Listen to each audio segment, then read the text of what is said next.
Steve, all set? All right. All right. Good morning, everybody. First and foremost, I'd just like to thank Mike Baker, Inspector Baker, for hosting us this morning and his NCOs. And then, as everybody knows, Chief Gomez made an announcement a couple of weeks ago that he's going to be leaving towards the end of December. I'll have plenty of nice things to say about him over the coming weeks, but I just, first, Carlos, I'd like to thank you for everything you've done for the city. Thank you. And personally, on a personal level, everything that you've helped me with over the last 14 months. I don't think any of this could have been accomplished without you, so. Thank you. But I'll have plenty more nice things to say All right. about you. Just a warm-up. That's it. Good morning, everyone. Thanks for being here. In a moment, you'll hear from the mayor, and then Dermot Shea will give you the rundown of November's crime numbers, and then we'll take a broader look at how the city's faring as we approach the end of the year. I really can't overstate how remarkable it is how we continue to push crime down. When I say we, it's not just the NYPD. I talk about that all the time.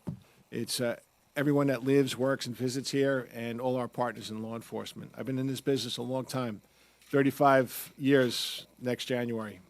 It's in a month. I can't believe it's going to be 35 years.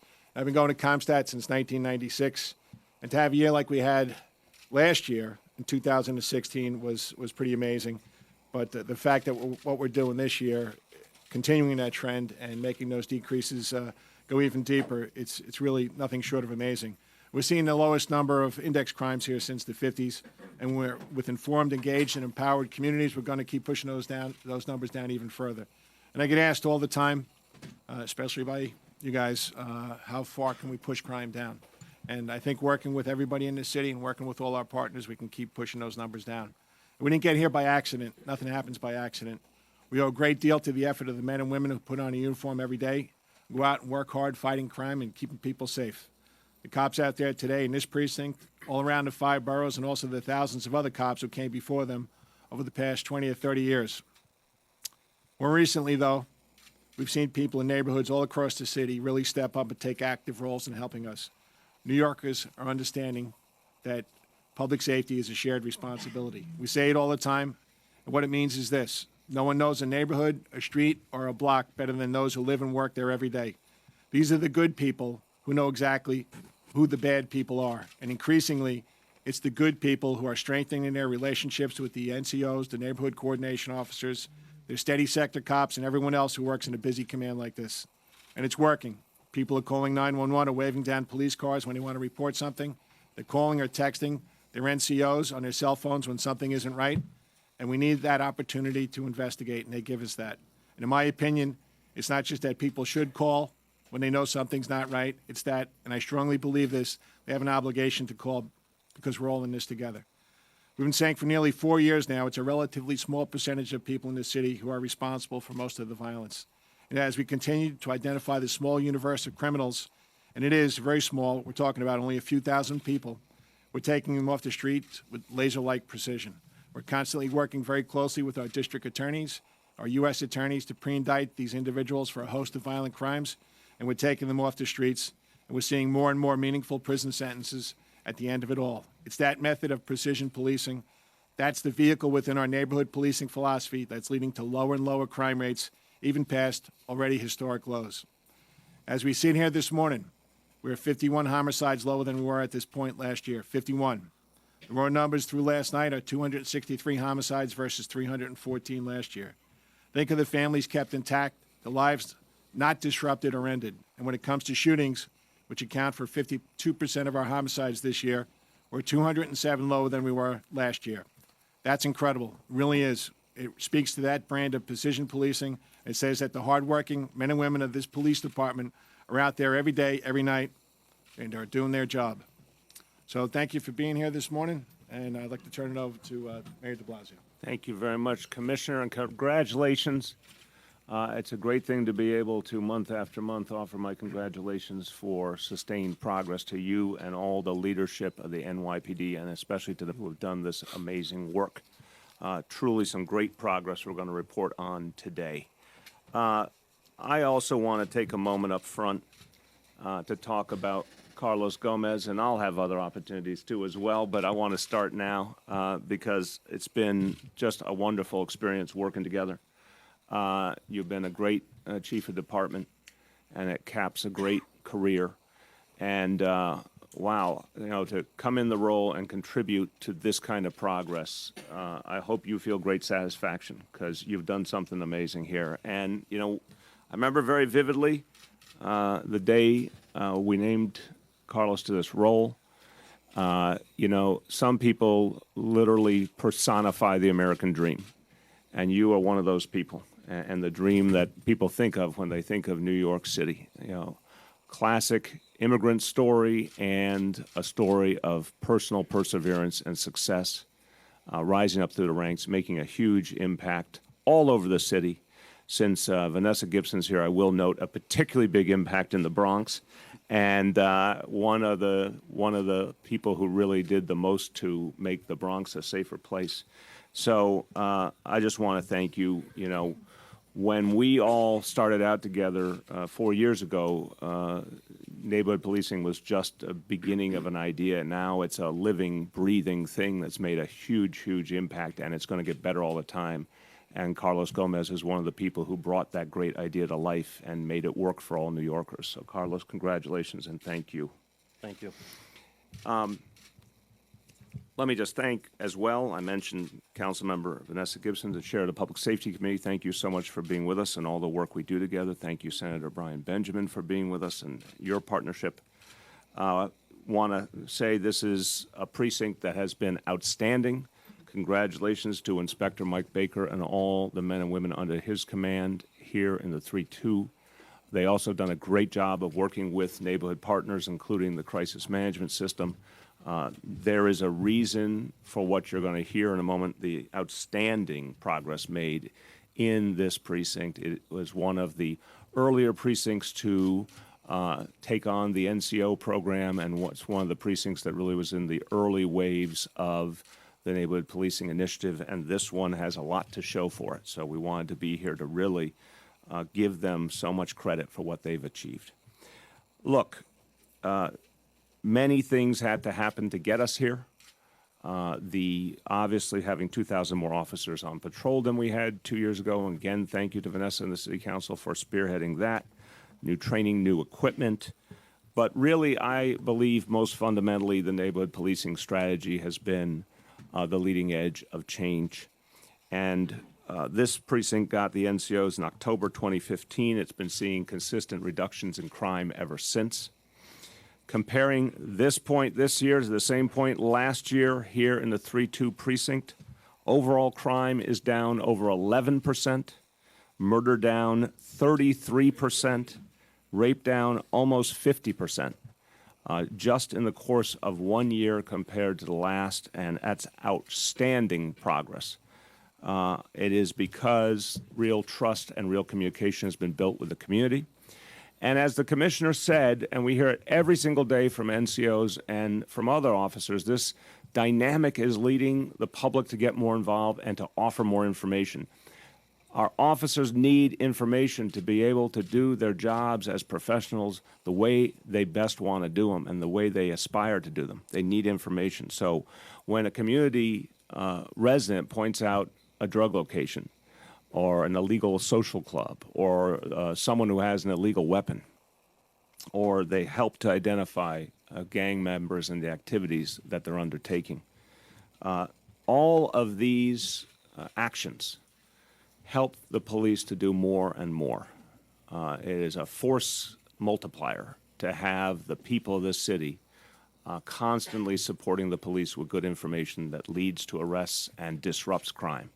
And that's what neighborhood policing is helping to achieve. So, I have heard this time and time again. An NCO develops a particular relationship. It might be a store owner. It might be a building superintendent. It might be with a young person. And that leads to information that stops a crime or leads to an arrest. That's what we want to see more and more of as neighborhood policing deepens. 3-2 is just a fantastic example of how this works, and we expect great things ahead for this precinct. But let's talk about the city overall. So this month of November just passed was the safest November in recorded history in this city. Overall crime down over 7%, almost 8% compared to last year. The fewest shootings and the fewest murders of any November in our history. Shootings down 26% compared to the previous November. Murders down 20% compared to the previous November. Here's the bottom line. If these trends continue through this month, the people of this city will have had the safest year on record in over half a century. That's the trajectory we're on right now. And I could not be more proud and more appreciative to all the leaders gathered around me, and especially to the men and women of the NYPD who have achieved this. We, of course, well, I've said it before, we'll never rest on our laurels. This department doesn't know how to rest on its laurels. It only wants to keep making more progress. We're the safest big city in America. We're going to go farther. Just a few words in Spanish. El mes pasado tuvimos el menor número de tiroteos y homicidios para un mes de noviembre. Logramos estas cifras gracias al histórico respeto mutuo y confianza entre la policía y nuestras comunidades. Seguimos trabajando cada día por una mayor confianza para que Nueva York siga siendo la ciudad grande más segura del país. With that, I turn to Chief Dermot Shea.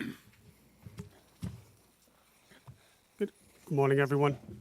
Just a little more word about... Have we stolen all your thunder? No, well, I have to say a word about Chief Carlos Gomez, who I've, for the last couple of years, chaired the ComStat meetings weekly with, and it was a privilege and an honor, I will say that.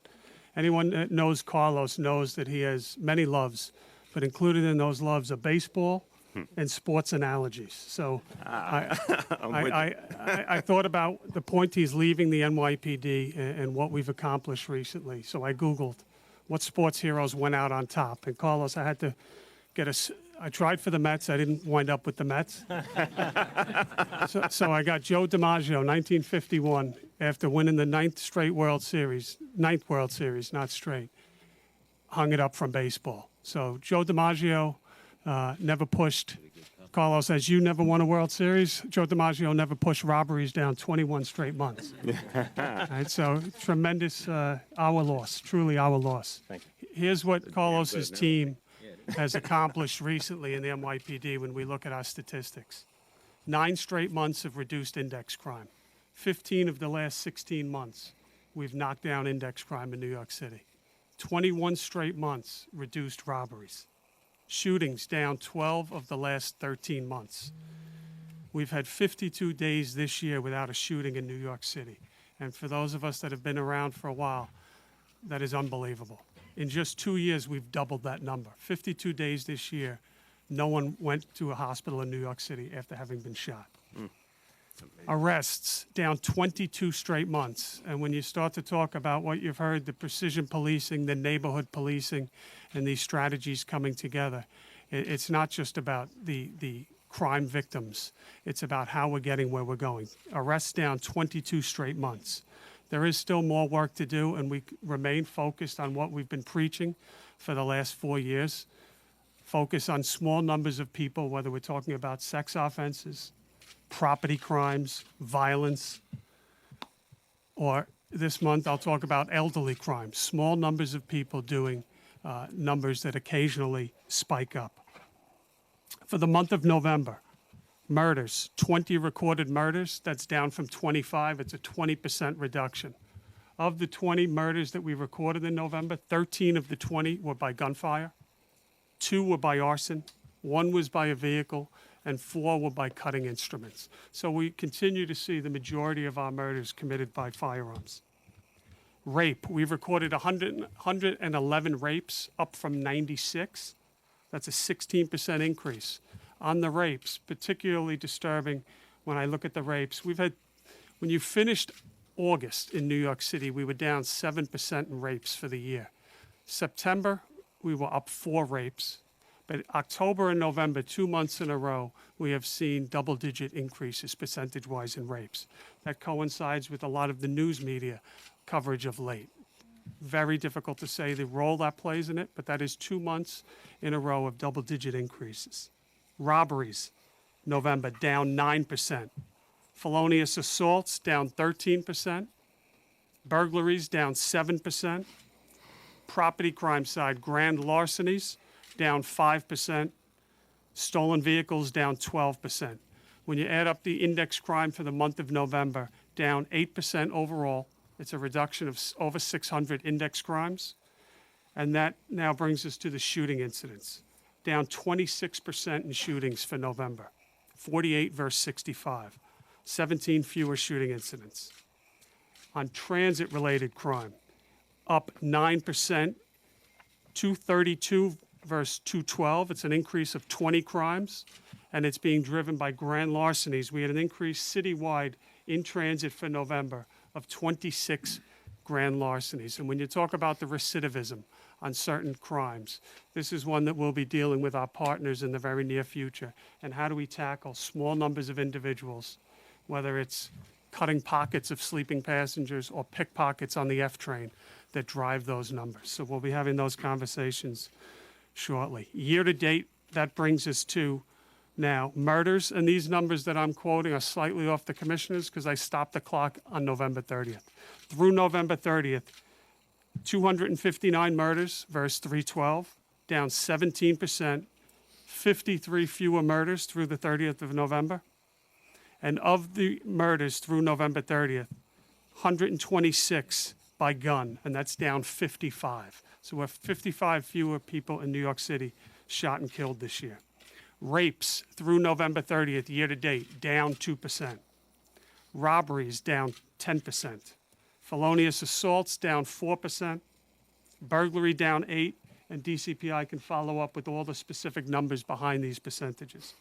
Grand larceny is down 3% year to date. Grand larceny now is making up 45% of our overall crime in New York City. Stolen vehicles are down 11%, and that brings the total index crime through November 30th, with 1 month to go, down 6% this year. It's a reduction of over 5,100 crimes. And as we have said before, we are well on our way to finishing below 100,000 crimes for the first time. Shooting incidents, year to date through November 30th, down 23%. 211 fewer incidents, 245 fewer victims, more importantly. Transit crime, up 1% year to date, and it's an increase of 13 crimes citywide in transit. In transit, what are we seeing? 67% of the crime in transit, different than the city, much more, is grand larcenies. And again, when we talk transit, we talk specifically 3 types of grand larcenies: snatches, pickpockets, and we talk the lush workers, property taken when someone is asleep or they put down a bag unattended. What drives it? The pickpockets and the unattended property, not the snatches. When you look at transit-related crime, Brooklyn is up 58 grand larcenies, and the Bronx is up 33 grand larcenies. So again, when we have these follow-up, take our temperature, where are we, what can we do better as we look forward to next year? Brooklyn and the Bronx, grand larcenies driving the citywide increase in transit, so we'll be having our meetings with our partners on those topics. Housing, year to date, down 7%. And just as a summary, where we are with 1 month to go citywide, 5,100 plus crimes down. Every borough of New York City is down in index crime, and it remains every index crime in New York City is down. Thank you. Well done. All right, we'll start with any questions specifically about crime, and then we can move on to others. Crime question? The front row.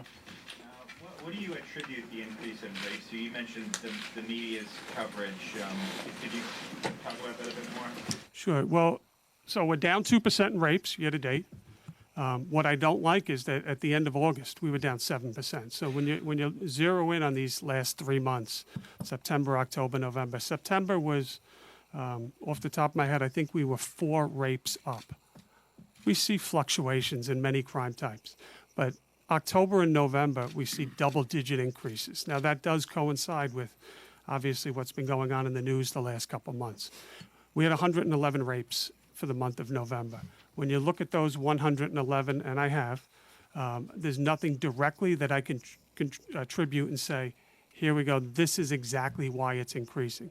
But we do see that coinciding at the same time we have a lot of media coverage. We continue to see a lot of rapes that are being reported outside this period, outside of 2017. So when we see a rape that I was raped in 2010, And now 7 years later, I'm reporting it, and we encourage that because we want to get as much statistical information as we can to try to combat this crime. But just a rough breakdown of what we saw this month, and I think it'll give you an idea. 111 rapes. 21 were committed by the boyfriend.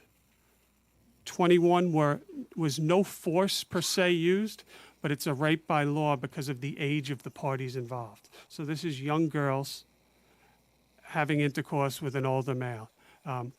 Quote unquote consensual, but they cannot consent because of the age. That's 21 incidents of that.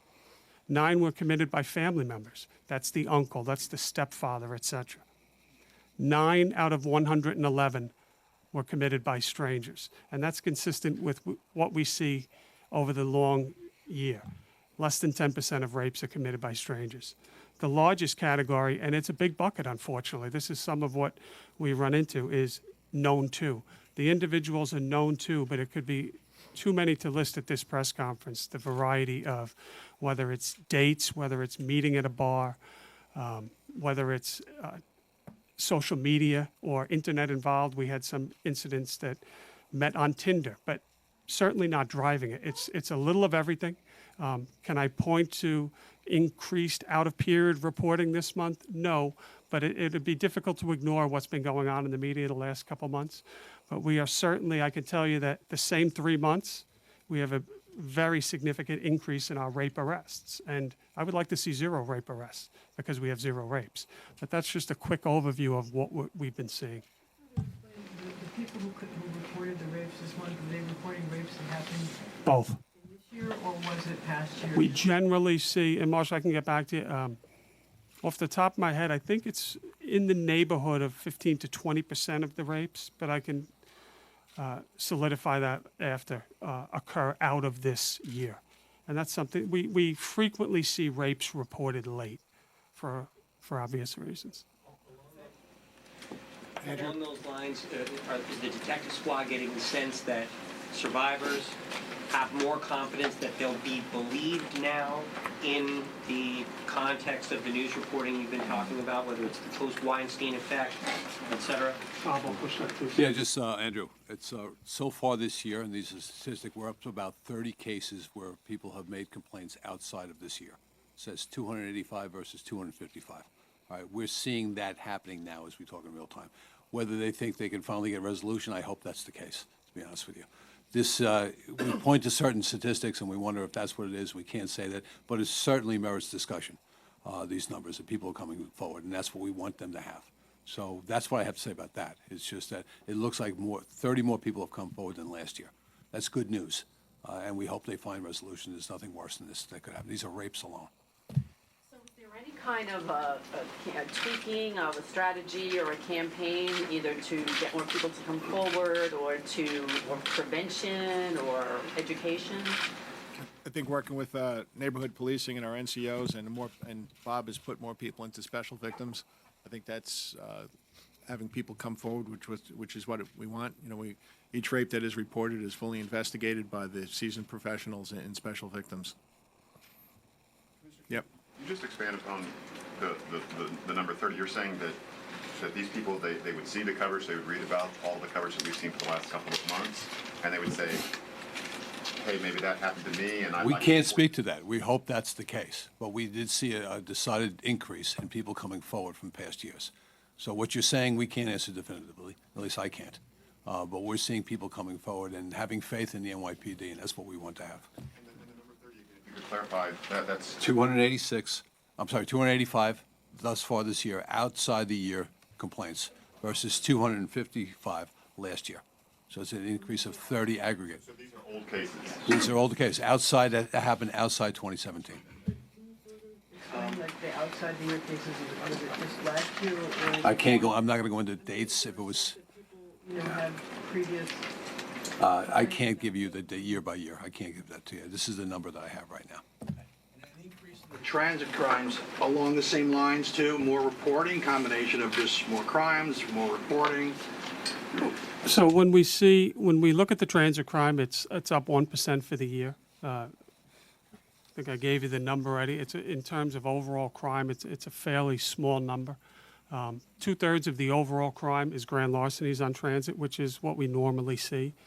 When you look at breakdowns of what's driving it, two things that keyed, at least in my mind, was there was a fairly significant increase of grand larcenies in two boroughs, and that being Brooklyn and the Bronx. You know, it's not out of the ordinary to have fluctuations throughout the city in particular crime types. For example, earlier this year, we had a Transit District 11 in the Bronx. We had a transit spike that, you know, call the parties in. What are we doing? What do we have to do resource-wise? And quickly got that under control. But when you look at transit overall, it's grand larceny driven. And what we see is pickpockets doing a lot of crimes. There's probably a small number of crimes that are recorded topside, if you will, that occurred on transit. We just can't prove that because people discover property missing later. But I could tell you that a tremendous amount of work gets done by the Transit Bureau. Their field intelligence officers, their anti-crime units in plain clothes, as well as the uniformed officers. They know firsthand who these pickpockets are. These are career criminals. That they wake up every day, they go to work. Unfortunately, their job is to go onto the transit system and do pickpockets. So it is a cat and mouse game that has been going on for quite some time. And, you know, I get daily briefs on some of the work that I see Chief Coogan over there, that the men and women that work for him do. A lot of outstanding work going on below ground in New York City. And again, when you look at the ridership, when you look at the historical trends in transit, New York City transit system is incredibly safe. When you look at the crimes that are occurring, we want to see zero, and that's what the mayor expects of us, and that's what we're always shooting for. But we do see fluctuations from time to time. You need to put that in perspective, too. I think there's 5 to 6 million people that ride the subway each day, and there's, really, what is it, six index crimes a day in the subway, so it's 1 in a million. So those numbers are really low. In the back row? Just on the rape statistics, you said that there's been an increase in arrests for rape-related crimes, and then also, is there any indication, and this number may not be available, but on the rapes that were reported for past years, the 285 this year, or the 255 last year, how the percentage of people who have been arrested for rapes that were reported after they occurred? You're a little too far in the weeds. I can certainly get back to you on that. This is what I'll say. Rapes are down, just to say it for the third time, year to date in New York City, 2%. We have seen an increase the last 3 months. Most, particularly in the last 2 months, double-digit increases. Over that same time period, the last 3 months, with that rise in rape complaints, we have seen a significant rise in rape arrests last 3 months, which you would expect. Overall, for the year to date, I believe the rape arrests are down. Remember that rapes are down year to date, and remember, it takes time. So as time goes on, Bob Boyce's detectives will be making additional, I can guarantee it, rapes. It just takes time for these things to play out. And we are still about 3.5 weeks left in this year. So last 3 months, a little uptick and a rise in rape arrests for that same time period. Let me just add here. First of all, we really want to encourage reporting. It's crucial that anyone who's been a victim feel they can and must come forward, and that they will be trusted, they will be supported. Remember, God forbid this happens to anyone, if the perpetrator is not reported, then they could strike again. So I understand that this is often really a wrenching, difficult, horrible situation that people are put in, and particularly women are put in. But reporting gives the NYPD a chance to stop the problem and to bring justice. So I want to really encourage that. And I think it's also a moment in history where obviously many, many people, and particularly many women, have decided to no longer remain silent. And that is helping to protect everyone else. So I really want to encourage people to come forward. I also want to note with tremendous appreciation a separate but related reality. The NYPD is doing something extraordinary. I've talked to a lot of precinct commanders about this. in the way it addresses domestic violence, which tragically does interplay with rape quite a bit.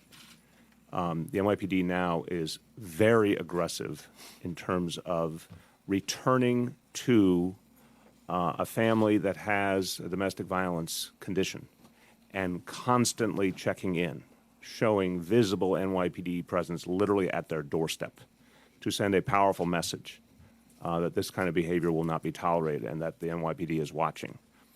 This is also how you stop the next tragedy from happening. So I think NYPD has shown extraordinary sensitivity and extraordinary persistence in following up on any situation like this, whether it's rape or domestic violence or the horrible connection of the two. Really want to encourage people to come forward for your own good, but also for the good of others. Tony? Commissioner Shea, Chief Shea, rather. The shootings are about half of the homicides are done by gunfire. 52%, yep. Yeah. Historically, how does that stack up, and what are the other methods in terms of the diminishing numbers of percentages, like stabs? Historically, 55% is the number, generally, give or take a percentage point or two. 55% of the murders in New York City are committed by gunfire. It's a little less this year. We've had, we've come up every month and told you exactly what we're doing. Focusing in on the worst of the worst, focusing in on individuals that repeatedly are showing up with guns, whether it's search warrants by John Miller's FIOs, or it's Terry Monahan's anti-crime units making a car stop and arresting gang members, or it's gang takedowns with Bob Boyce's. Everything is coming together, and you're seeing that. I believe the number I quoted was 55 fewer deaths by gunfire this year. In addition to the homicides by gunfire, homicides by cutting instruments down 14 this year. So that's another bit of very positive news. Domestic homicides down this year. I was told to keep it short, but I can go on and recite statistics. There is a lot of good happening in New York City, and that's the point I wanted to. I mean, Carlos Gomez, I'm envious because he is clearly going out on top. Juliet? Yes. Who can address what's been going on in this precinct, why the numbers are so impressive, and what you're tackling specifically? Terry Monahan can talk about that, Juliet. Actually, we have the CEO here, Mike Baker, that we can probably talk a little bit later afterwards. But the 3-2, again, it's been up for just around 2.5 years with neighborhood policing. And if you talk, a lot of our NCO sergeants are out there, and these are men that are dedicated to this neighborhood. They know the people. They know the residents. They know the 99% of the good people and the 1% of bad. You know, when incidents happen, I know our squads had some shootings where our NCOs have sat down with them, looked at video, and said, I know that kid. I saw him. And we've been able to solve a lot of cases along that way. It's that cooperation between the ground level cop on the street with the detectives up in the squad, working together with the community. Everyone joining together and kind of resolving, getting that 1% off the street. There's been some gang issues here. There was a very good takedown done by one of Bobby Boyce's teams, Jimmy Essick. They took out a good number of gang members, I believe the Goodfellow crew. So there's still some ongoing investigations. There are still people out there that we need to remove. Does that contribute more to the crime numbers here, the gang activity? Or It's as everyone here has said, this is a combination. This isn't one specific thing. It's the precision policing. It's the relationships. It's everyone working as a team together to resolve the issues. The community, the cops on the street, the detectives up in the squad, one solidified, unified force working together to make this a better community. Hey, Juliet, this became a neighborhood policing command back in September 2015, so that was phase 2. We started out with the original 4, then we went to the bigger commands, and the men and women in the 3-2 have embraced this. If you talk to the NCOs, if you talk to the precinct commander, if you talk to the people in the community, it's a new way of living. It hasn't always been like that up in the 3-2, so I think that's really helping them. gender, the trust? What's going on here? I think it's personal relationships. You know, the way we changed the model. It's not only the NCOs. It's not just the neighborhood coordination officers. It's the sector cops. They have, a third of their day where they're not answering 9/11 calls. They can actually build, establish relationships and build on that. And as the years go on, it's going to get better and better. Hey, Juliet, I want to add to that. You know, again, I'm the layman up here, and so I just talk to everyday people and ask them what they've experienced. And I also ask these guys to tell me from their perspective what they're trying to elicit in their relationship with the community. So I'll give you a great example. I'll give you two.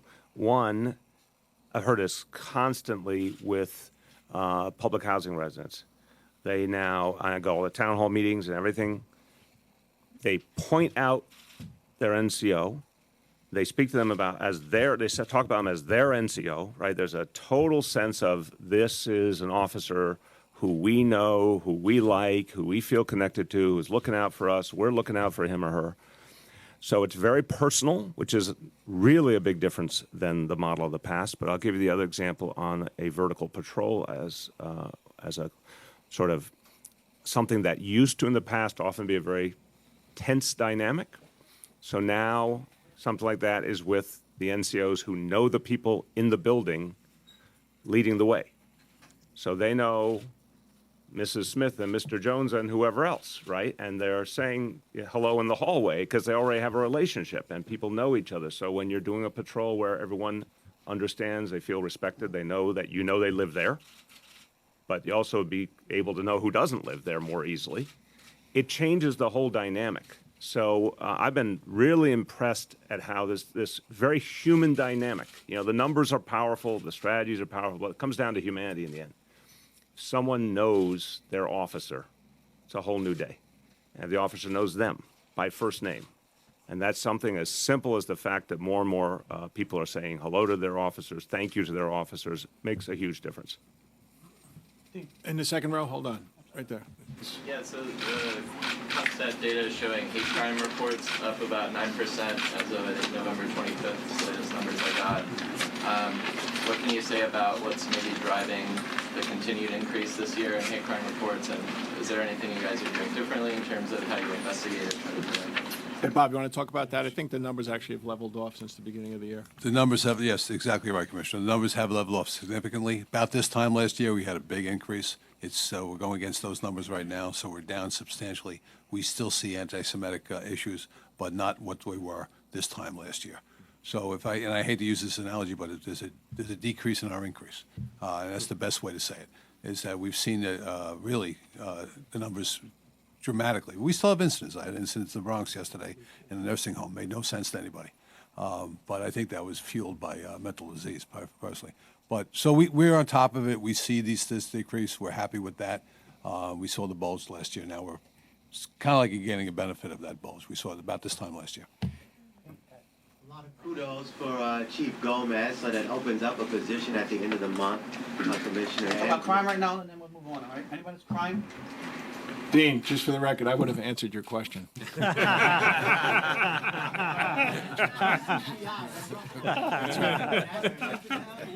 Anyway, we saw a hand go up. Let's finish the crime questions. I just have a quick question about whether you have any idea or can talk about a bit about the motive behind the Golden Quest founder's suicide over the weekend and whether that firearm was licensed in New York City. The firearm was licensed to him through our license bureau. As you know, he was a notable businessman within the city.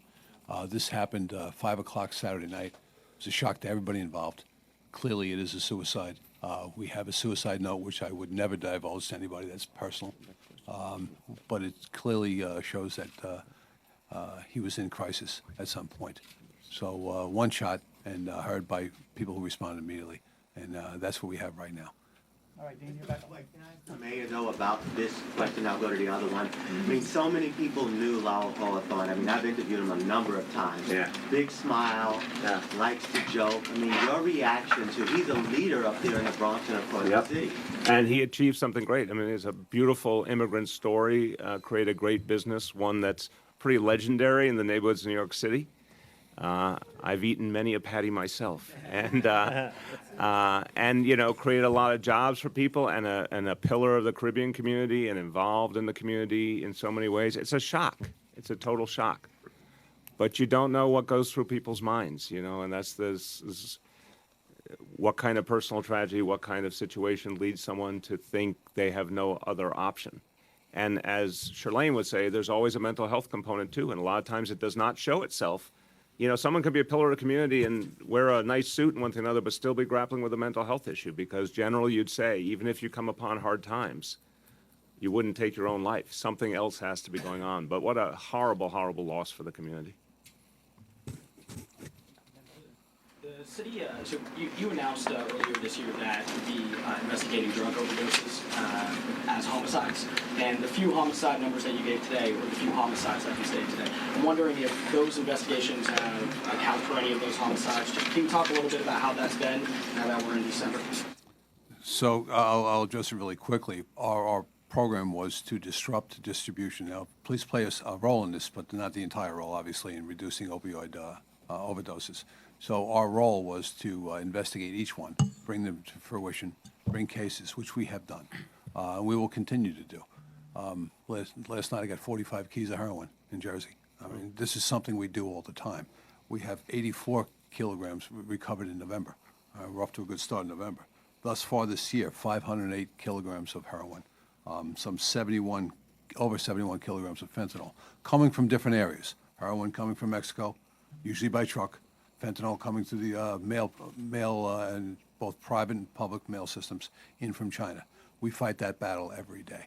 So we take down a lot of cases in this city on narcotic uses. We start from the beginning. We just lost a teacher in the Bronx this past weekend. Thursday. Same exact thing, came out of nowhere. All right, so it's a big problem for us.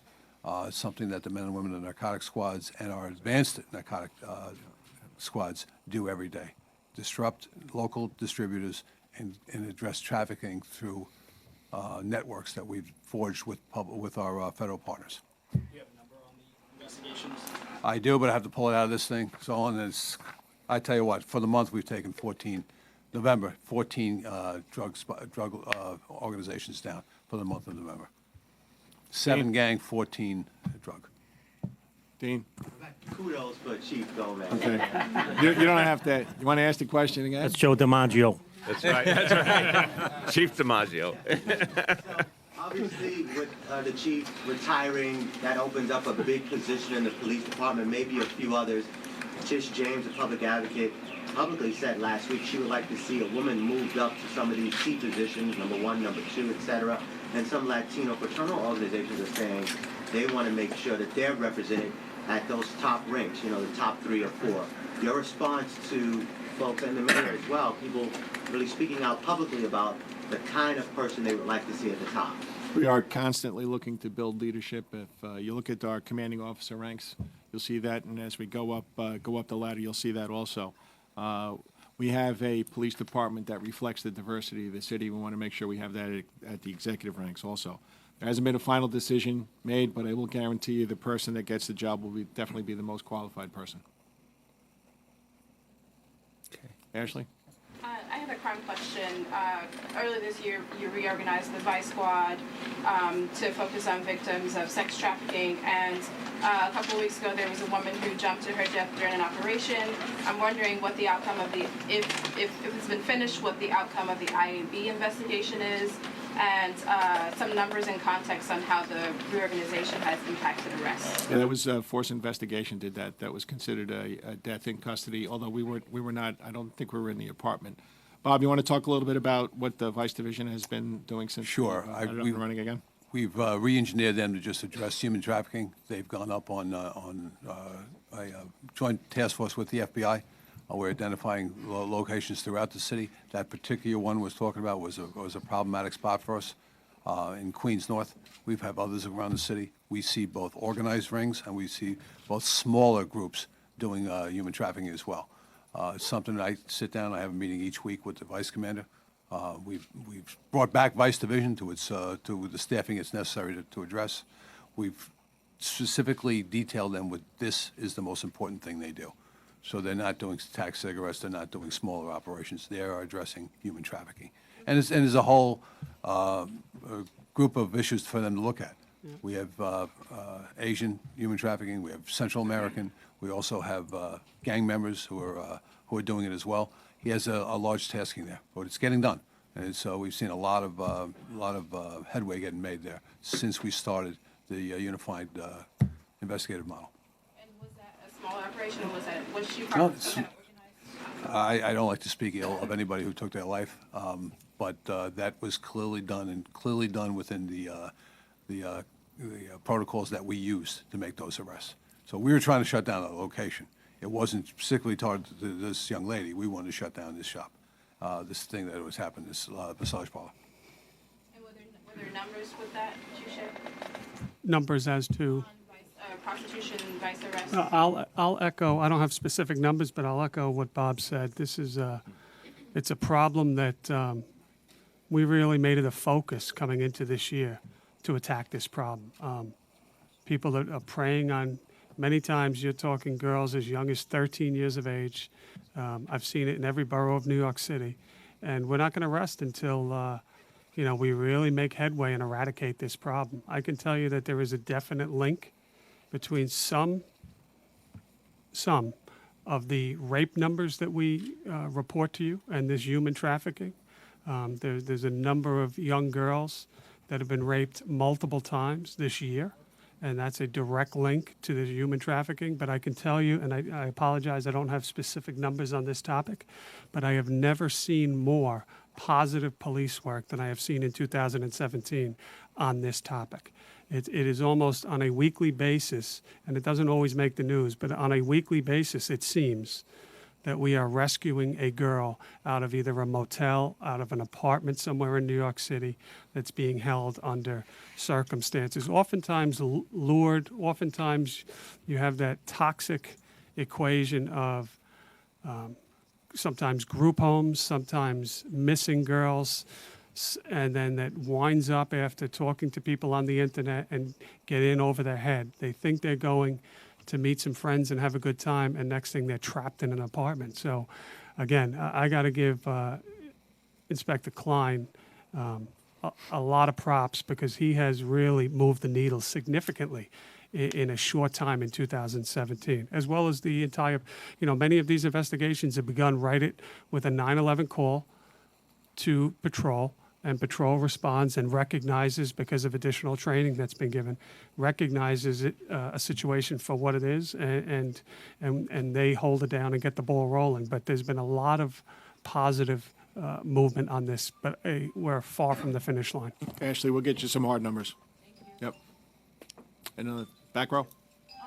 On the topic of old rapes being reported, Paz de la Puerta's lawyer has complained that the VA is not acting on those allegations against Harvey Weinstein. I was wondering if the NYPD, do you guys feel like you have a case? Can you respond to that complaint? Yeah, Chief Boyce will talk about Sure. So I'm in weekly contact with both Cy Vance and his personnel. I spoke to one this morning. That case, I'm promised so far, is still going forward. I'm not promised. We talked about it. It's going forward right now as we speak. There's been no determination on where it's going to go or what timeline has been done as far as when it's going to go to the grand jury. So I can't speak to Ms. Goldberg. And, listen, she's an ally. We want everybody cooperating with us as we go forward in this case. I'm told by DA Vance and his top echelon that this case is going forward right now. I have 2 detectives in L.A. right now. I've sent them to Paris. I've sent them pretty much around the world. So this case is an active case. We're going to keep going forward. Lisa? For Chief Boyce, can you tell us anything about this drug overdose of the teacher on Thursday? And what kind of investigative procedures does that kick in when you find that? Sure. I don't want to give away what my techniques are, Lisa, but right now we have an unstamped bag of heroin and a syringe. The syringes he just bought that day at Rite Aid. We have a receipt in his pocket for that. We'll go back through phone records to see where he bought these items from. It was a surprise to everybody at the school. And when we say we look at it as a homicide scene, we do that. We go through a complete rundown of his life. We'll speak to his family, everybody who knew him, his closest friends, to see where he could have purchased this heroin. And we'll see also if it contained fentanyl. Right now I don't have that. It takes a couple days. So the big problem in the city is the heroin and fentanyl combined together that increases the potency of it, and that's what's killing people. We don't know right now where he bought it, so it's a whole big investigation as far as where his phone was, carrying him, and we'll follow that to see where he might have purchased that. So that's where we are right now with the case. And we do this each time. We have heroin squads. Bronx is a big issue for us, and it's the number one place we're having most of our overdoses. So we have a lot of people working in this effort. And just hold on a sec. Lisa, I just want to say this is a very painful situation, obviously, for that school community. And it's a reminder, when it comes to addiction, it can strike in all sorts of places. You would not think a teacher who has a good job and secure future is the kind of person who would end up with an overdose. This is, to my understanding, the first time we've ever had something like this with a teacher, or certainly in anyone's memory. So it's very painful for that school and everyone in it, but it also is a sobering reminder that the opioid crisis knows no boundaries. There's no class or economic distinctions. Addiction is addiction, and it's something we have to fight at the root. And it's another reminder that if anyone is suffering from addiction, or if someone in their life is suffering addiction, one thing they can do now is call that number, 888-NYC-WELL. They can get help. There's treatment available right this minute. But, people need to pick up that phone or call on behalf of a loved one. Maybe if someone had been able to do that for this teacher, we could have saved him. Yep, in the front row. On the topic of sexual misconduct, this whole thing with the Metropolitan Operative, Dr. John Levine, is coming out. Have any victims contacted the police, or is there any investigation into that? Right now, we keep a close eye on that. No one has come forward on any of the recent high-profile cases other than Harvey Weinstein. That's the only one that's persons have come forward, victims, is the Weinstein case. That's all I have right now. None others. Marcia? Just wondering if you could speak a little bit more about your decision to increase the sex crimes unit, why you did it, and if you're satisfied with the size of it. This is what we do all the time. We take a look at how we deploy people, all 36,000 people and 16,000 civilians. And then it's important that each rape, no matter what the classification is fully investigated. And it's something that we have to constantly, when we put people into special victims, we have to make sure we select people that are right for that job. So that's an ongoing process. And as we saw the numbers starting to climb a little bit, we thought it was important to make sure we put more seasoned investigators in there. Can I ask about two things over the weekend very quickly? Horrible situation in the 106, I guess, over a parking space dispute. People killed, run over. And also in the 66 precinct, grandma shot inside her own home. It's not our own home. It's a catering hall in the 6-6. There was a one-year-old birthday party there. It's on a pretty good video. We have an image of that person, we believe. We believe it was accidental. He put his coat down, it fell, and a firearm went off and struck this lady in the leg. We believe people know him. It's all known to each other at this catering hall. So we're going forward with that investigation right now. We still have a ways to go. At some point, I may put out the image of the individual, because he actually walks over and helps the victim and then leaves. So we think we'll find out who it is right now. Going into the 106 case, Sunday morning at 4:30 on Liberty Avenue, 127 on Liberty Avenue, we have a closing of a hooker bar there, XS Hooker Bar, Hooker Lounge, excuse me. Two males are out front in a car. Another two males pull up, back in and hit the car. A fight ensues after that, fist fight. Whereas the driver of the white Hyundai, whose name is Adrian Harry, he's a 27-year-old male, stabs another male in the car and then tries to flee. The person with him was also in a fist fight as well. He ends up on the sidewalk. Mr. Harry then takes off, drives back around, and mounts the sidewalk, and then runs down 6 people, one of which was DOA, who was dead, pronounced on the scene. That person pronounced was the person in the car with him. All right, so a little twist there we didn't know until this morning, some early morning hours. So others went to the hospital. One is still in grave condition. We're hoping he survives his wounds. He was hit some severe head wounds. Mr. Harry later on showed up at Jamaica Hospital with kind of like a BS story, if you will. That he was stabbed someplace else. Detectives were quick to put him on the scene, bring him back, and he admitted to the entire event. So right now he's charged with murder too. There was another car who followed him. We have that male as well. Unknown if he's going to be charged because there was a gray vehicle, a Rogue, I believe, that was following him at the time. It's not the vehicle in the original accident out front. It's the vehicle that came to their aid. So that's where we are with the case right now. Mr. Harry's in custody. He has no prior arrest. Neither does the individual with him, who is the dead person on the scene. And they're actually neighbors. They're known to each other. His name is Ricardo Chattanooga. All right, so he's a 24-year-old male. He is pronounced at the scene, but they were together at one time. Chief Boyce, in terms of going back to the suicide of the businessman who had the bakery, I know you can't disclose what you don't want to disclose, what's in the suicide note, but there have been reports that he was bedeviled by certain financial problems, tax issues were mentioned. Can you say if that's part of the investigation? It will be, but if you read the note, and I'm not going to read it, you're right, it's handwritten by him. People in his family identified that's his handwriting, and it's about a legal side issue where he pretty much states what's going on in his life at that time. So other than that, I'm not going to say any more than that. It's a horrible tragedy for his family and the city, by the way.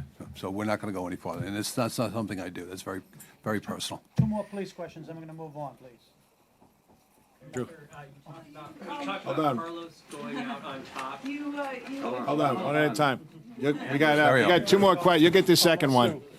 You talked about Carlos going out on top. Given the near record or record pace for homicides right now, what is your thought process about your own future at the NYPD? Are you here for the long term? Or are you thinking about going out on top? I know Dermot said we're on top, but listen, I love what I do. I love being a cop. As long as I get asked to stay at this job, I'll stay. The men and women in this police department are the best in the world, and I think the way we've changed things over the last since I started working with Commissioner Bratton, I think the city has a real bright future. So I'll stay as long as the guy sitting next to me wants me to stay. You want him to stay with the mayor? He's doing a great job. I will, though, continue to say what I say to you guys all the time, just for symmetry. Assume continuity in this administration. When we have personnel announcements, you'll hear it. But he is doing a great, great job. Getting back to Harvey Weinstein, we were talking about the 30 more people who have come forward to report past rapes this year and how that shows faith in the NYPD. What sort of message would send to those people if Harvey Weinstein is not prosecuted? Oh, we're not saying he's not being prosecuted. I don't know. I understand that question.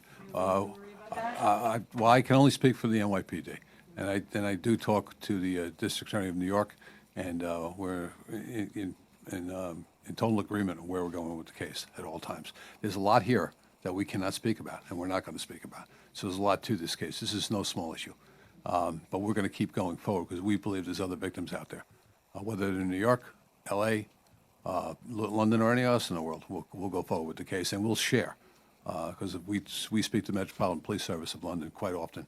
And as I said, I have two of my detectives in L.A. now. So it's not over. This is no small undertaking, and we'll go forward. Thanks, Bob. How many other cases are you investigating besides Ms. De La Huerta's case? Not going to say that right now. So. Thanks all. We're going to move on to other topics. Other topics. Ashley. You announced that you imposed some limitations on the number of street fairs that can take place in the city under the argument that it affects police overtime. This precinct, which I live in, there are lots of street festivals and parades, and probably not going to go over well here. Can you talk about the logic or the reasoning behind this decision besides overtime? I would just say I think some of this is being overstated. The concept here is that we've got to look regularly at what makes sense. So I think there was a period of time where the size and duration of a number of public events became a real challenge. And actually, everyone here knows I didn't always agree with Michael Bloomberg, but on this one, I think he did something smart by saying some events needed to be smaller or less duration. Some didn't make as much sense as they might have in the past. So it's just constantly looking at the situation because there are real costs in terms of traffic, in terms of police overtime, et cetera, et cetera. But I think what's being presented is more rigid than what we're saying. We'll keep looking year by year at any proposal. There certainly is going to be opportunity to evaluate if something else makes sense at any given point in time. Yeah. Mary, when do you expect the Monument and Statue Commission to come through with their recommendations? By the end of the year, that's the current thinking.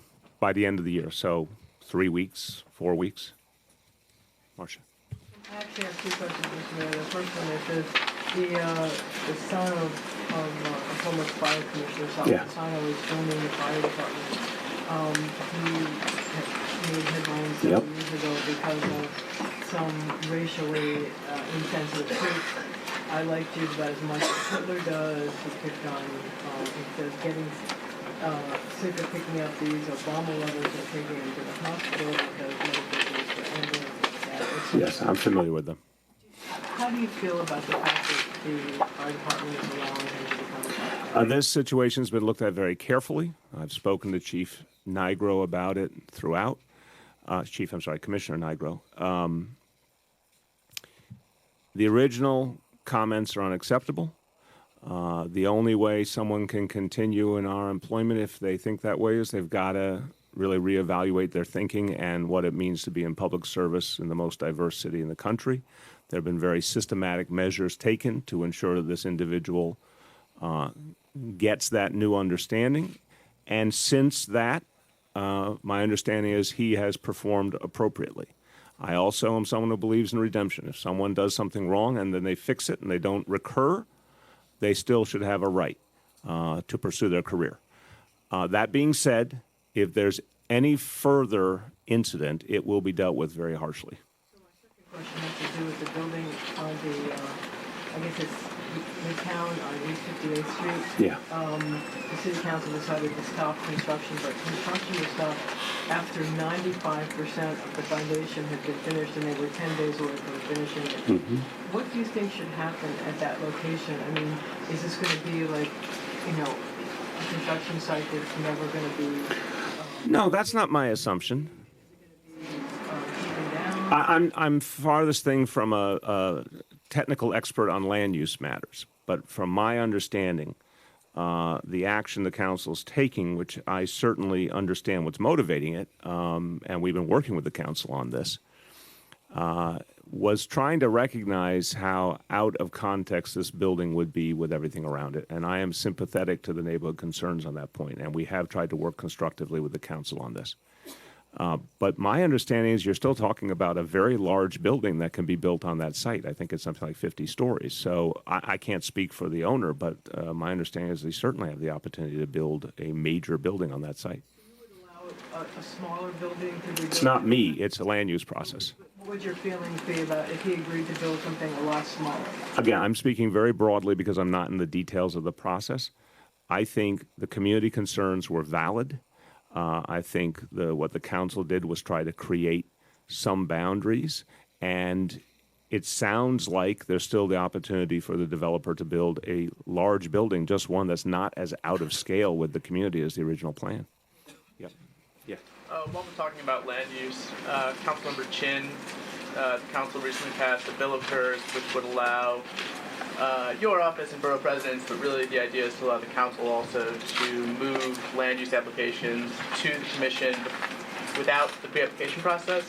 The idea being that they could sort of preempt the Sutton 58 tower that Mark was talking about, and also 2 Bridges towers, those as of right, super tall, you might say they're context towers.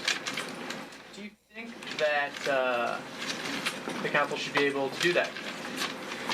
I have not seen the legislation, so this is one I want to be measured about because I just haven't seen it.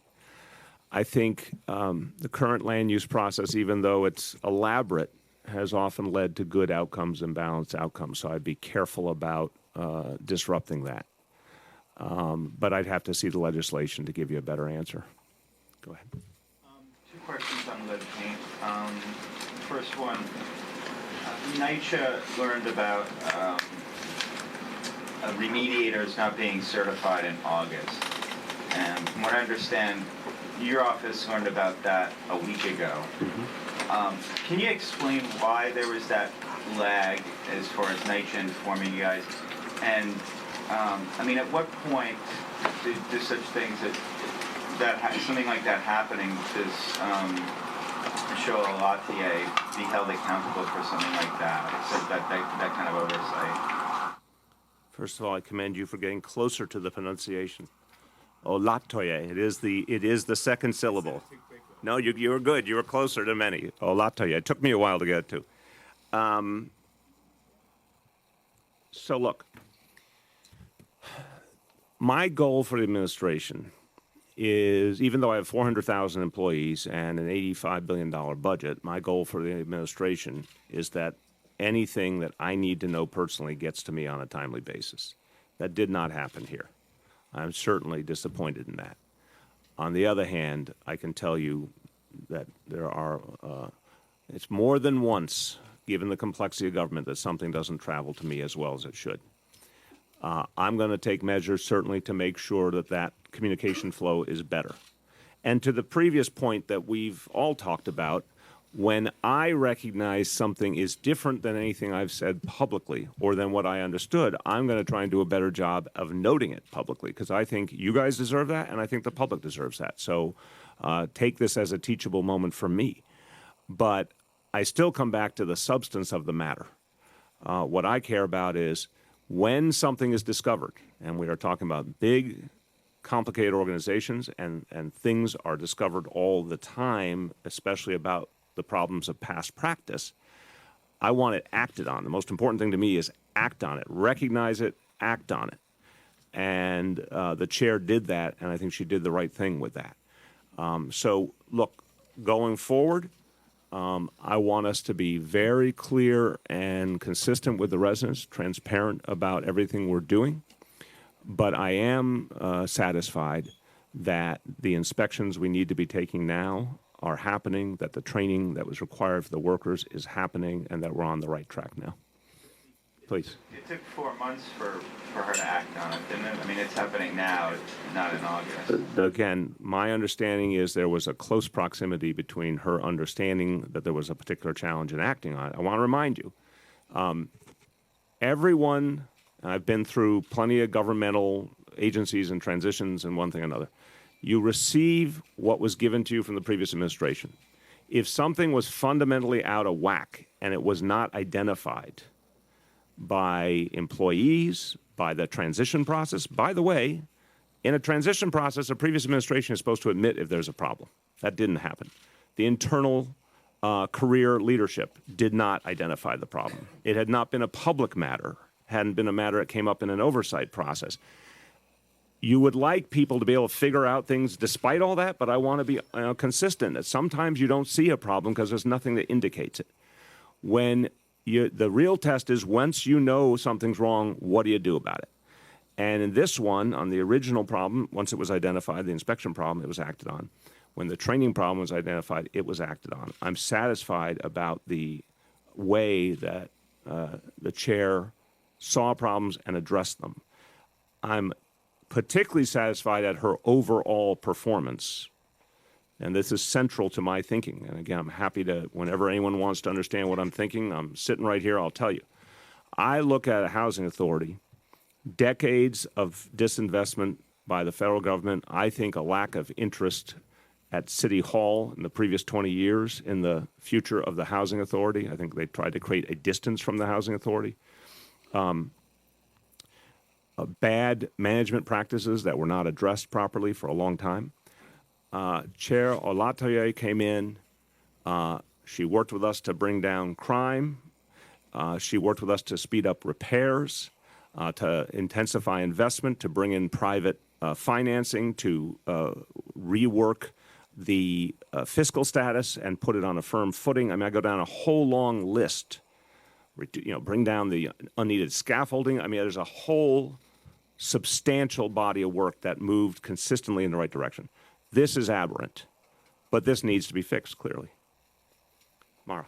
Mr. Mayor, following up on that, who's going to do the lead testing of these children and when?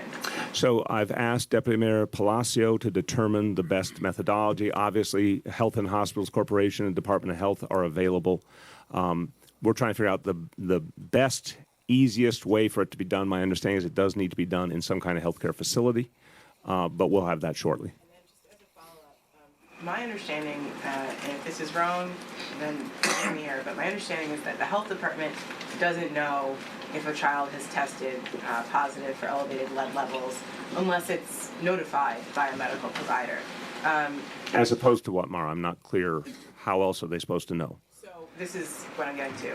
So several doctors I've spoken to have said that a best practice would be if whoever is doing the abatement or the remediation, if you see lead, dust, or lead paint, a worker sees that in a NYCHA apartment or any apartment, that person should contact the health department to let them know that that family needs to be tested.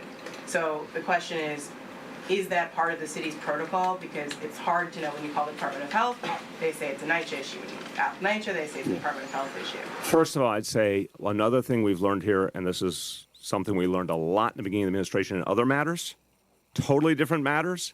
We learned there's some areas where we've got to get different agencies to sit down and get onto one strategic plan. I remember when we went through the first snowstorm, one of the most glaring realities was the fact that sanitation, PD, and transportation were not really on the same page, and we had to fix that. Here, I think there is something we have to do to improve the communication and coordination between NYCHA, Department of Health, Health and Hospitals, and probably Law Department as well on how we want to handle all these things. As to what happens currently, I want to check that with Dr. Blasio, and we'll get back to you later in the day. Clearly, special attention is given to some kids, but I don't know all of what triggers that special attention. So let's come back to you on that. Yeah, Rich. Governor Cuomo, is he vulnerable from the political left, do you think, in the coming election? I'm not a pundit, but I will say this. You know, there was that great phrase from Howard Dean in 2004. 2003, 2004, and I try so intensely to try and understand all the changes happening in our society. And I think an underestimated watershed moment was when Howard Dean emerged on the national scene with the simple phrase when he said, "I'm from the Democratic wing of the Democratic Party." And you will remember way back then that elicited a lot of energy and interest. And I give him a lot of credit because I think he started something that then fueled a lot of what Barack Obama did and then fueled a lot of what Bernie Sanders did. I think there's a real interesting connection between all these points.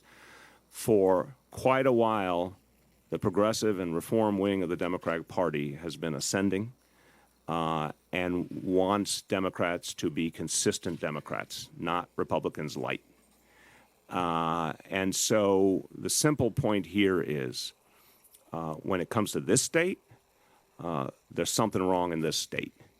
There's something wrong in this state, and people are sick of it. And that's what we need to address. It's not about personalities. It's about the Democratic Party not functioning like the Democratic Party and Albany being broken, and that has to be addressed. Again, try to help him get the line of the Working Families Party? I'm not going to talk about the election next year yet. That's not what's in the front of my mind right now. So let's see what emerges, and there's time to work on that. But I'll tell you, on a substantive level, what we need to have addressed, sadly, a lot of things that you probably remember very well, the commitments that were made in 2014. I'm still waiting for those commitments to be fulfilled. Campaign finance reform at the state level, public financing, Democratic State Senate. Call me when those things are achieved, will you, Rich? Yeah, Willie. Two questions. The first, now that it seems pretty clear that a tax cut is going to pass Congress, what will the effect be on New Yorkers of the loss of the SALT exemption? And what can you do in terms of policy to deal with the fiscal impact? So your assumption, by conventional wisdom, your assumption is perfectly fair. I mean, we're all, I shouldn't say we're all, many people in this city, in this state, in this country are deeply troubled by the vote that was taken in the dead of night without the final text having been written by the United States Senate. It doesn't conform with anything we've seen historically on something of this magnitude. But I would challenge the assumption only this way. I think the next step in the process is more complicated than people might imagine. Give the last round to Mitch McConnell, but this ballgame ain't over. And the challenge for the Republicans is now they have to ask a group of their House members to vote against their constituents' interests in the sharpest possible fashion, literally voting for that double taxation, that taking away of the right to deduct your state and local taxes that people have enjoyed for over a century. You know, remember all those votes in the Congress for years and years against Obamacare when it really didn't count? And then when it came time that the vote was forever, suddenly people had to think a little differently. Any House member who votes to raise immediately the taxes of their constituents in a very big way is taking their political future into their own hands, let alone the fact that they're not serving their constituents very well. So this ballgame ain't over. So that's the first thing I'd say. The second thing I'd say on the pure numerical front, New York City, our estimate is 700,000 New York City residents would pay more taxes essentially immediately. And those are overwhelmingly working class and middle class people. So it'd be horrible for this city, it'd be horrible for a lot of other parts of the country. By the way, it's not just New York, New Jersey, California. There are other parts, 100 million Americans who benefit from the ability to deduct state and local taxes. This is much more widespread reality than is being recognized. And there are, I know for a fact, Congress members in Colorado, in Texas, and in all sorts of states that are not on either coast, who have to make this decision about what they're going to do to their constituents, and it's going to be a tough one. So our job is to fight it. I've been working with fellow mayors around the country. There are a lot of Republican mayors. This is a really important point. A lot of Republican mayors and Republican local officials who think this is horrible and are telling their Republican Congress members not to do it very openly. So our job is to stop it. If we can't stop it, the impact's going to be very negative on the taxpayers of the city. The second question I have is, on May 11th of this year, regarding Joe Kahn, you said he would pay for every mile and every gallon of gas, and you went on to say that that will be going back to when he started his employment in 2014. From the day he came on board, absolutely tolls, mileage, gas, the city should be made whole for all of it. Yep. It was on May 11th, on the same day, the people at City Hall were working out a very different arrangement with him. He paid only $1,790 for only gas and tolls in 2016. And paid nothing for mileage. In fact, you allowed him to take it as added compensation. Well, Willie, so far, hold on, listen, this is complimentary. So far, I think a lot of your summary is right. Just don't put me there if I wasn't there. Told me that. That's your press office didn't. My press office didn't tell me that I sat there working out the mileage formulas because that's not what I do for a living. I said, yeah, your first quote, I believe in and subscribe to through this hour. Everything that needs to be paid back must be paid back. I'm a little confused at how the Department of Correction came up with their final figures myself.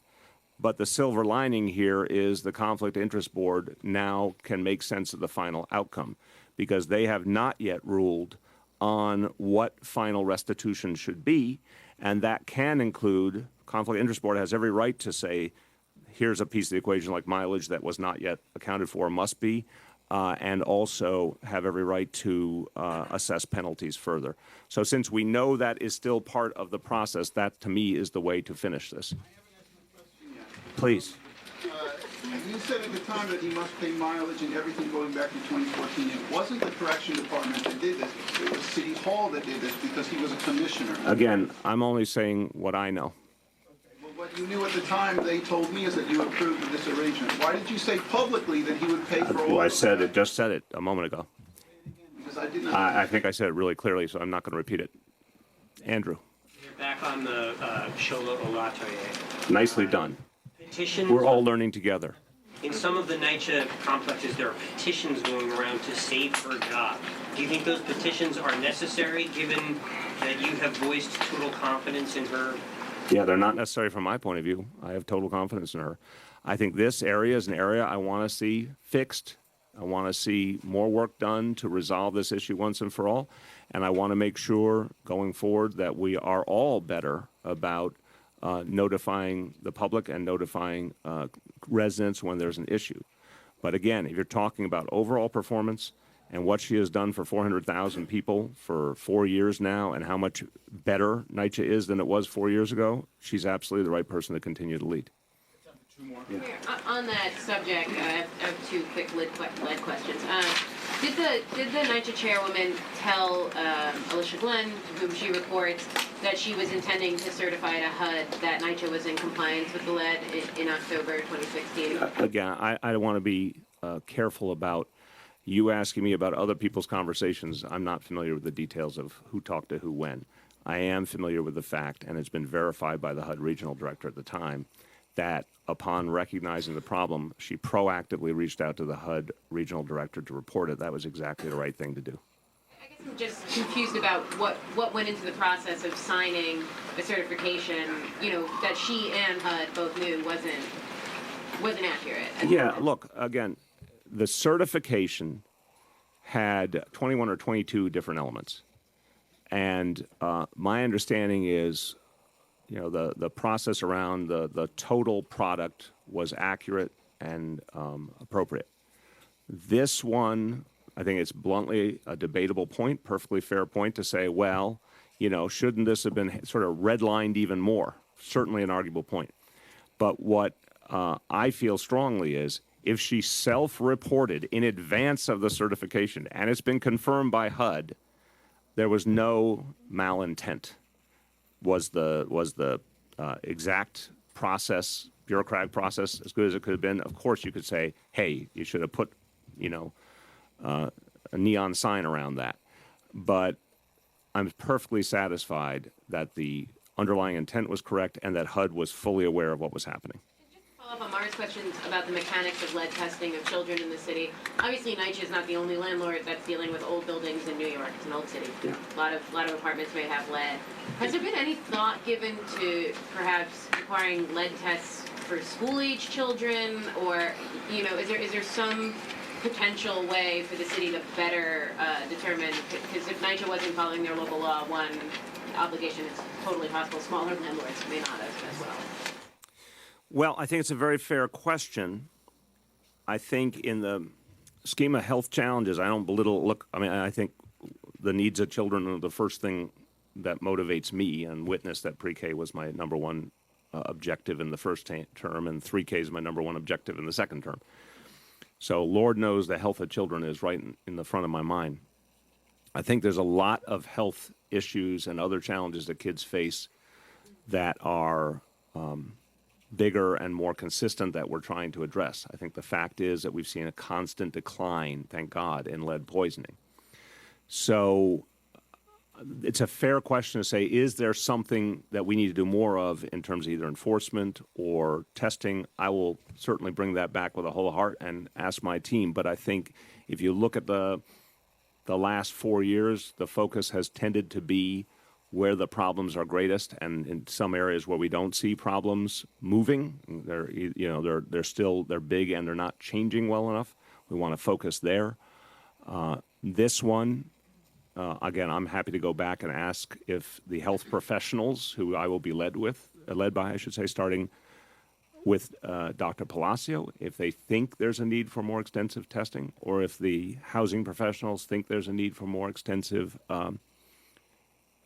enforcement. But I think the underlying issue for us is, thank God, we see a decline in this area of public health concern overall because the numbers keep going down.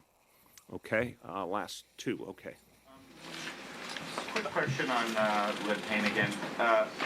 So when you learned about it, the lapse in testing, you said a couple Mondays ago that there was an announcement made to tenants that testing would happen, but that there was no notification that there was a lapse to tenants. Do you, at this point, and as a dad, putting yourself in the shoes of, do you regret not doing that, putting out a notification to tenants and saying, look, for the past 4 years this didn't happen? I think I said that last time. I'm happy to say it again. As a dad, the most important thing was that first, let me start as a dad. As a dad, I would be pissed off that back in 2012 someone stopped it. So we should take all the heat you guys are giving us, because your questions are perfectly valid. But I do want you to ask the question of the people who were in charge in 2012, from City Hall down to the leadership of NYCHA on down, why did they allow the testing to stop? If they had not allowed the testing to stop, we would have received the handoff and kept it going. That being said, of course, we should have figured it out. The important thing to me is once it was figured out, the exact right thing was done. The residents were notified, we're going to do this, these inspections, we're coming, and we're going to fix anything that we find. That's the tangible thing that matters most. I've said previously, in retrospect, I wish what we had done was I should have come back in front of you guys and said, okay, what I heard before was wrong. Here's what I know now. We should have said to the residents, in addition to the fact the inspections are coming, we want to inform you of the whole picture. I want my entire administration to do a better job at things like that, of giving people the whole picture, including the parts that we're not so happy about. But again, I am a materialist, not in the sense I want material possessions, in the sense that I care about the material reality. The material reality is the right order was given, and the apartments were reached, and the children were reached, and thank God we have seen nothing in the way of the health crisis that we worry about in terms of our children. Go ahead. The other week, Mayor, you called the proposal to extend term limits pandering to your colleagues by the Speaker candidates. On Friday at a New York One debate, one of the candidates said that one justification that he believed the candidates should have a third term was that would let them vest in the city pension, which takes 10 years, K to 12. I was wondering if you could... I give him points for honesty. So if you could just react to that more fulsome way, that'd be great. The people have spoken and then spoken. Marcia, correct me the other day, it's been 3 times, right? They've spoken, they've spoken, they've spoken again. Ball game over. 3 strikes, you're out. We're not going back. So I believe in pensions, so if you want a pension and you do 8 years as a city council member, work for the city in some capacity for 2 more years. There's lots of great jobs with the city of New York. But you cannot violate the public's will. The public has spoken. Thank you, everyone. Okay.